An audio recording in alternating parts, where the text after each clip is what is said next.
একটা নীরব সত্যের গল্প বলবো আজ, যাকে আমরা আজও আড়াল করি, কিন্তু সেই সত্যই হলো এই পুরো পৃথিবীর সবচেয়ে পবিত্র পরিচয়।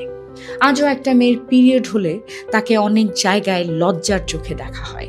কোথাও বলা হয় রান্নাঘরে যেও না, কোথাও ধর্মীয় স্থানে যেতে মানা, আবার কোথাও কোথাও পিরিয়ডকে এখনো অপবিত্র ভাবা হয়। সে চুপ থাকে, হাসি মুখে সব সহ্য করে, কারণ সমাজ এখনো তাকে বুঝতে শেখেনি।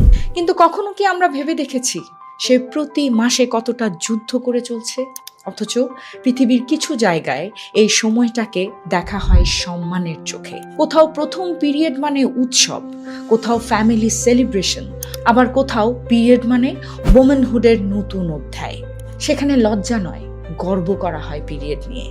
যে বিষয়টাকে আমরা আজও আড়াল করি, অস্বস্তিতে কথা বলি যে বিষয়টা নিয়ে, সেটাই তো একজন নারীর সবচেয়ে বড় শক্তি।